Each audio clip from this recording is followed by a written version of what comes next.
बिस्मिल्लाहिर्रहमानिर्रहीम। हमारा आज का टॉपिक क्या है? Respiratory electron transport chain. एक इलेक्ट्रॉन ट्रांसपोर्ट चेन फोटोसिंथेसिस में भी है, जो कि कहाँ पे होता है? क्लोरोप्लास्ट में। क्लोरोप्लास्ट को में कहाँ पे होता है? ग्रेना में होता है। लेकिन ये जो इलेक्ट्रॉन ट्रांसपोर्ट चेन है, ये होता है माइटोकॉन्ड्रिया के इनर मेम्ब्रेन में, which is also known as cristae. ठीक, अब बेटा इसमें ये बेसिकली कोई नया रिएक्शन नहीं है। NADH2 कोएंजाइम है, FADH2 कोएंजाइम है। ये रिड्यूस्ड हुए थे कब? ये बने थे, रिड्यूस्ड हुए थे कब?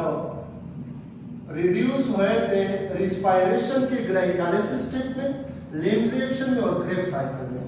अब इनको इंटर होना है इलेक्ट्रॉन ट्रांसपोर्ट चेन और ऑक्सीडाइज्ड बाय मॉलिक्यूलर ऑक्सीजन। इसके ऑक्सीडेशन कौन करेगा? Molecular oxygen. और इससे फिर जब इलेक्ट्रॉन मूवमेंट होगी तो एनर्जी रिलीज होगी, और वो एनर्जी यूज होगी एडीपी के साथ इनऑर्गेनिक फास्फेट को मिला के एटीपी बनाने में।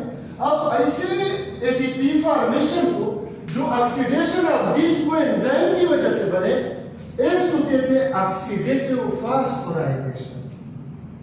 जो ग्लाइकोलाइसिस में बना था, जो इलेक्ट्रॉन ट्रांसपोर्ट चेन में बना था, उनको क्या कहते थे? Substrate level phosphorylation. ठीक, अब रिक्वायरमेंट इसमें कोएंजाइम क्यों है? यूबीक्विनोन भी कहते हैं। इलेक्ट्रॉन के लिए cytochrome b, c, cytochrome a और साइटोक्रोम ए3 और ऑक्सीजन भी चाहिए होता है इसमें।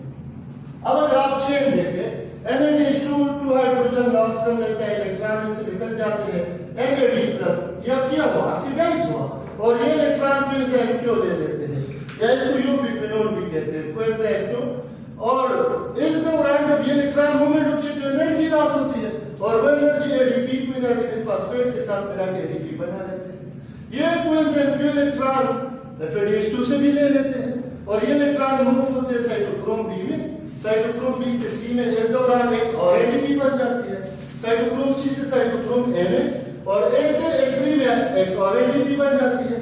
ये जो इलेक्ट्रॉन और ये जो हाइड्रोजन है, सब ये कौन ले लेते हैं? Molecular oxygen. इस ऑक्सीजन की क्या हुई? Reduction into water. और NADH2 FADH2 की क्या हुई? ऑक्सीडेशन हुई। अंडरस्टैंड? और इस दौरान जो एनर्जी बनी, इस एनर्जी को क्या कहते हैं? Oxidative phosphorylation. Final electron acceptor कौन है? ऑक्सीजन है। Final product of electron transport chain क्या है? वाटर है। NADH2 यील्ड कितने एटीपी? 3 एटीपी। FADH2 यील्ड कितने एटीपी? 2 एटीपी। याद रखें।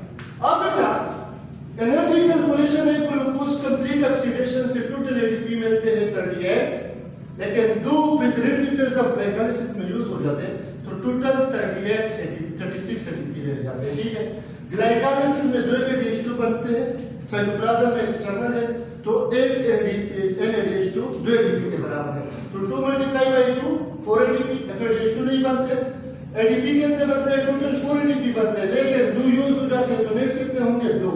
तो 4 + 4 8, लेकिन 2 यूज हुए 6/8। लेम रिएक्शन में 2 NADH2 ये माइटोकॉन्ड्रिया में होते हैं, तो इसको इंटरनल NADH2 कहते हैं। 2 × 3 6 एटीपी, और बाकी कुछ नहीं बनता, 6 एटीपी सिर्फ। क्रेब्स साइकिल 2 होते हैं, इसलिए मैंने यहाँ पे 2 लिखा है। 6 NADH2, एक में 3, 2 में 6। 6 × 3 18 एटीपी। 2 FADH2 2 × 2 4 एटीपी, 2 एटीपी, तो 2 + 4 6 + 18 24। अब total 5 from complete oxidation of 1 glucose molecule 36 ATP बने। अगर इसको आप जमा करें 6 6 + 24 36, और अगर वो 2 भी ऐड करें तो 38। प्रोकैरियोट्स में ग्लूकोज से 38 एटीपी मिलते हैं, यूकैरियोट्स से ग्लूकोज में 36 एटीपी नेट गेन की बात कर रहा हूं, ये मिलते हैं। Is it clear? ओके।